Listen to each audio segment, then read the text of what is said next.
Bom dia, boa tarde, boa noite. Estamos de volta com mais um Empower Connection. Hoje, sexta-feira, 17 de julho de 2020. Eu, Luiz Pedroso, falando de Porto Alegre. Vera Galante, de Brasília. Rogério Schmidt, de São Paulo. Bom dia, Vera. Bom dia, Rogério. Bom dia, Luiz. Bom dia, Rogério. Bom dia a todos que nos ouvem. Bom dia, pessoal. Bom, se você ainda não nos seguiu no YouTube, aproveite, clique no sininho e nos acompanhe.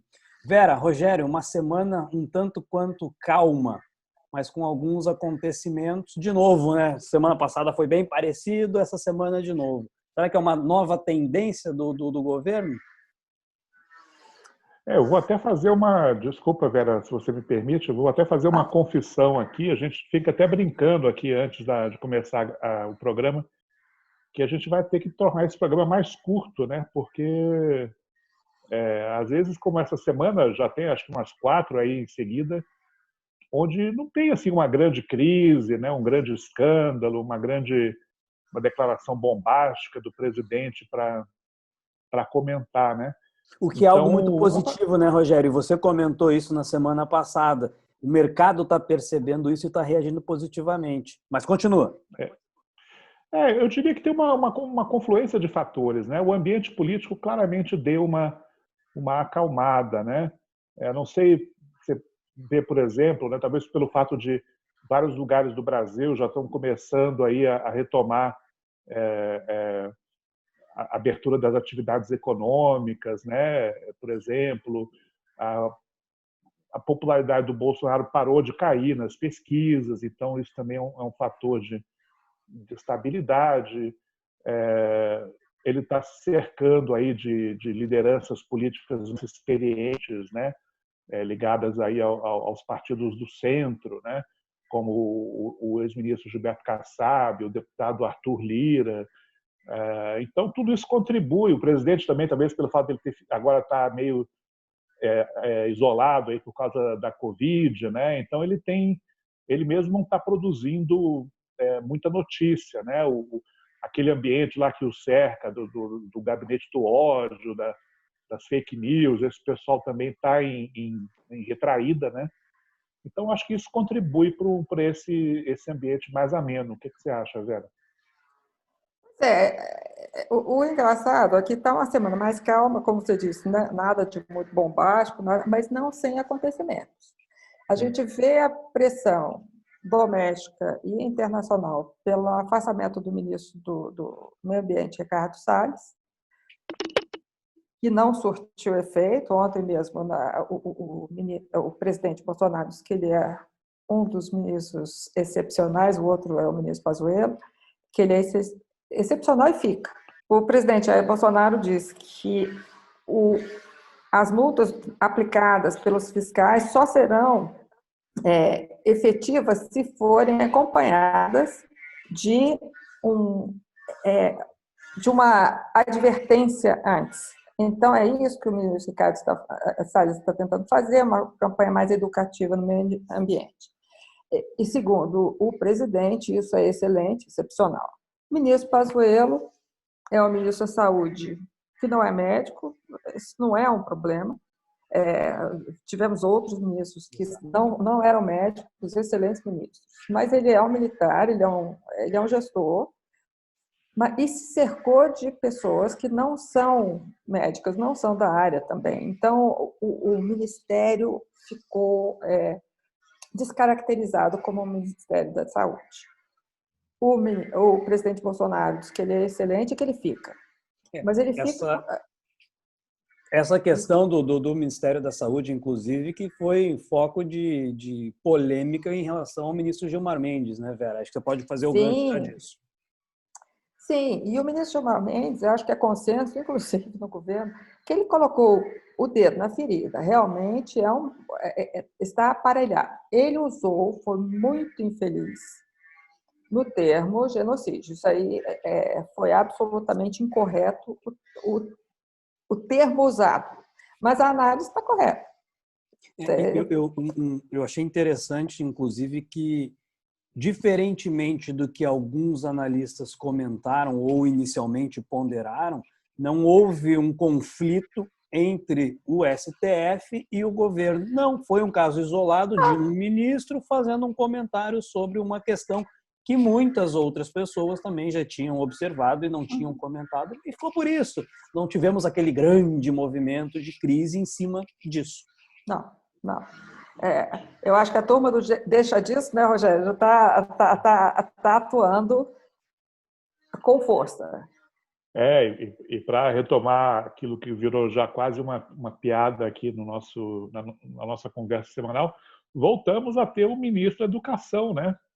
Indicado, nomeado e empossado, né?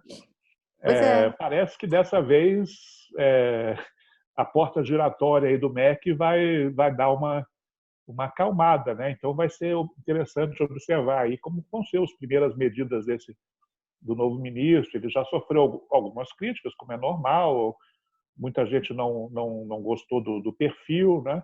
Mas acho que ele recebeu aí uma espécie de carta branca do governo e tem laços aí com o setor de educação, né? Então, vamos esperar aí, porque, como a gente sabe, o MEC é uma espécie de joia da coroa, né? Pois De é. qualquer governo. Então, vamos ver o que esse novo ministro aí pode nos entregar, né? E a favor dele tem o ato corajoso de topar ser ministro de um ministério que está completamente desestruturado.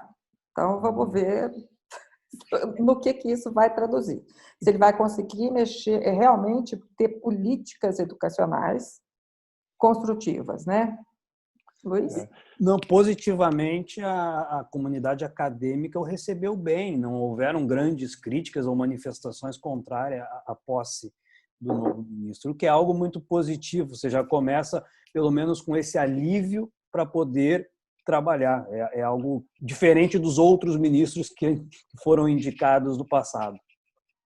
Vocês acham que é muita ingenuidade da minha parte dizer que, ao contrário da educação, o Ministério da Saúde, essa parece que é uma pasta que ninguém quer assumir, né? Então, o Pazuello vai ficando aí como interino, acho que já está há mais de 2 meses, né? Mas não sei, me parece que à medida que o Brasil for saindo aí da pandemia, acho que naturalmente surgirá oportunidade para que seja efetivado, né, um ministro definitivo, né, titular nessa pasta. Me parece que ainda não é o momento, né, porque acho que também ninguém vai querer queimar capital político aí assumindo a pasta da saúde em plena pandemia, mas eu quero crer que essa situação é provisória, né? Já se fala também podemos imaginar aí cenários para o Ministério da Saúde pós-Pazuello, né? Ou pós-pandemia. O que vocês acham? Olha, Rogério, eu gostaria de ser tão otimista. O que acontece é que, semelhante ao que aconteceu ao Ministério da Educação, o Ministério da Saúde também foi desmontado. Ele tem, as áreas estão contaminadas pela ideia militar de disciplina. A ciência ficou um pouco em segundo plano. Quem assumir esse ministério vai ter que ter um compromisso enorme com a ciência, voltar a ciência de volta para o ministério e administrar daí para frente. E é um ministério extremamente sensível, extremamente importante. Eu acho que ele está ali para e passo com a educação. E é uma das obrigações do governo, né, prover saúde e educação para a população. Isso aí é constitucional, inclusive. O orçamento da Precisa dar saúde é muito grande e o próprio general Pazuello comentou essa semana que ele não tem interesse em permanecer por muito tempo. E ele fala, bom, eu estou aqui cumprindo a minha missão, mas não tenho interesse de permanecer por muito tempo. O que já é um indicativo, Rogério, que possivelmente isso vai acontecer em algum momento, pós-pandemia, ou quando a pandemia já estiver mais controlada. Não acho que seja ainda esse ano. Quem vier para o lugar dele, a Vera tem razão, vai precisar, não sei, dedetizar, né, o ministério, né, o segundo, o terceiro escalão, que foram totalmente descaracterizados, né, nesses últimos meses, né? Então, seja um médico, seja alguém com um perfil mais político, né, essa é uma pasta que certamente precisa, para que volte a funcionar, né, e a cooperar aí com estados e municípios, né, vai precisar passar por uma faxina, né, muito severa. Perfeito. E eu vou um outro destaque nessa semana que foi já finalizada a nova Política Nacional de Defesa e que semana que vem vai ser entregue ao Congresso. Então aqui eu já faço um link encaminhando para a próxima semana.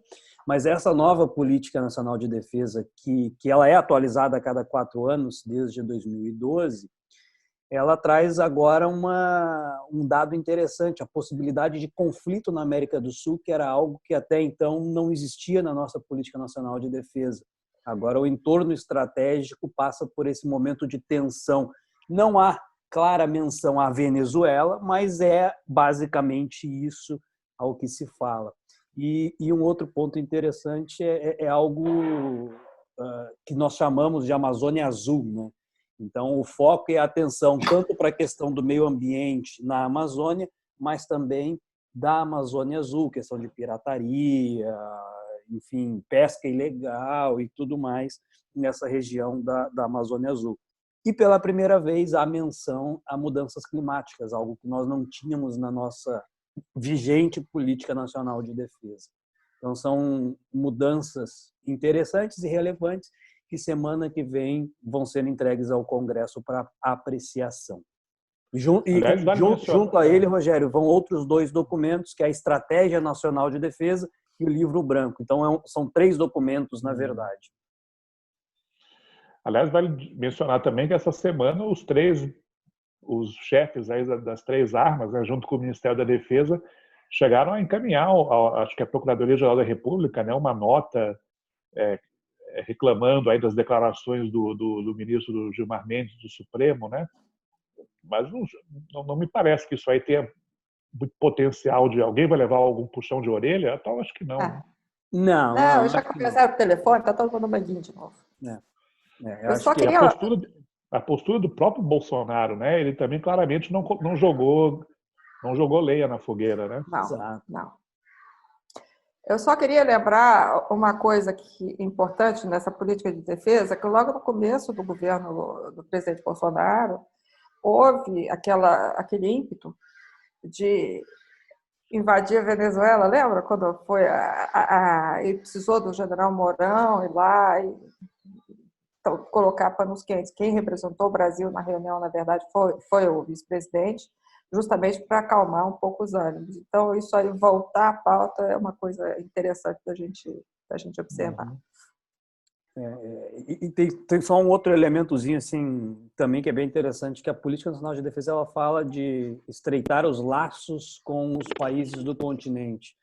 Bom, vamos ver como que isso vai ser transformado em política externa, né? Não só na área de defesa, mas em outras áreas comerciais e ambientais, por exemplo, os países ali do entorno da Amazônia e a Argentina, especificamente, que pode ser um conflito comercial futuro para o Brasil, com essa divisão entre o governo da Argentina e do Brasil. E a gente já falou semana passada, eu acho, a questão da soja, né? Semana que vem. Então, meu destaque aqui é para o anúncio aí do ministro Paulo Guedes, né, que vai finalmente, né, acho que na terça-feira da semana que vem, encaminhar ao Congresso, ao Senado, mais especificamente, o projeto do governo de reforma tributária, né? Vai ficar de fora aí a parte da recriação da CPMF com outro nome. Isso acho que ele percebeu que não tem apoio político para isso, né? Mas basicamente a unificação, né, de alguns impostos e contribuições federais, né? Vamos ver, porque a piada no Congresso é que há um ano o Paulo Guedes promete enviar na semana que vem a reforma tributária, né? Vamos ver se dessa vez ele cumpre a promessa, e se isso acontecer, Eu, pessoalmente, não tenho muita ilusão de que ela possa ser aprovada esse ano, né? Mas vamos ver exatamente aí os detalhes do projeto, como que vai ser recebido no Congresso, e acho que pode ser um tema interessante para a gente conversar de novo na próxima sexta-feira. Ótimo. Eu queria, essa semana, eu quero observar, eu acho que a gente deve observar o MEC, para ver qual vai ser o secretariado, né, o entorno do novo ministro, e se ele vai começar, pelo menos, mencionar a volta às aulas. Como é que vai ser o retorno? Agora, já que a economia está voltando, já alguns governadores anunciando volta às aulas, qual vai ser a política do MEC? Se vai ter reprovação, não vai ter reprovação, avaliação, quer dizer, tem a política lançada pelo MEC, qual vai ser? Isso aí eu acho que a gente precisa ficar de olho. Eu destacaria o papel e as ações que vão sendo tomadas no Congresso. Eu acho que mais até do que no Executivo, o Legislativo tende a trazer algumas ações importantes na próxima semana, para conversarmos talvez na sexta-feira. Uma delas é a entrega do Paulo Guedes, outra a Política Nacional de Defesa e o que mais pode vir dali. Gente, então era isso. Bom final de semana. Aproveitem. Aqui vai fazer 30 graus finalmente, depois de 2 semanas de frio. Haja saúde. Brasília continua seco e frio, mas bom final de semana para todos. Com secura e com frio. Bebam água. São Paulo, como dizia o Tom Jobim, a gente continua andando e nunca chega em Ipanema. Maravilha, Vera, Rogério. Bom final de semana, um abraço para vocês. Bom final de semana para todos. Até mais.